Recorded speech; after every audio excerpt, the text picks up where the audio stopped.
חברים יקרים, משפחת מוטורולה, אתם לא זוכרים, אבל אני זוכר.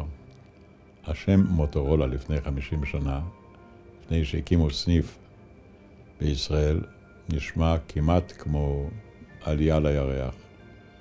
מוטורולה הייתה שם דבר בעולם כולו, כחלוצה של ה-IT, של טכנולוגיה התקשורת, ושמענו שמוטורולה תבוא לישראל, זה היה נשמע ממש כדבר דמיוני, וזה קרה.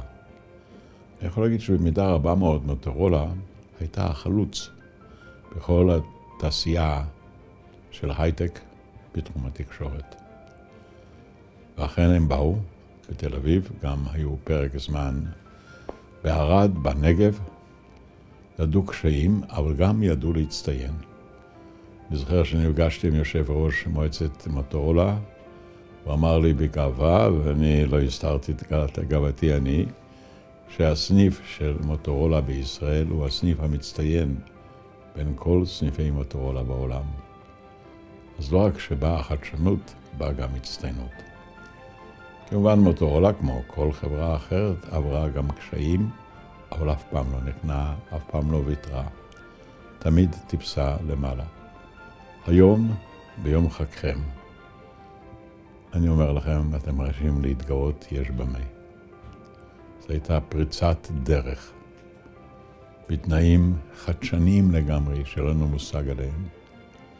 וכל אחד מכם, כולל את המנהלים, כולל את המנהל, כולל מועצת המנהלים בארצות הברית, עשו כמיטב יכולתם, כדי להתגבר בארץ שלא נולדה כארץ של הייטק, ולשים כאן יסוד לתעשייה הגדולה, שהיום מציינת את ישראל, וישראל מצטיינת בה. לא תאמינו, אני מדבר עליכם מרומא, ולא תאמינו שהסיבה לכאן איננה פוליטית, אלא דתית. זו פעם ראשונה, ב-2000 שנה, שהוותיקן חוגג גם איתנו, גם עם הנוצרים, את היותנו אמונות מונותאיסטיות, לא מאמינות באלוהים אחד, כשמתפללים מאמינים, כשמתווכחים מפסידים. התפללנו כולנו בלב חפץ.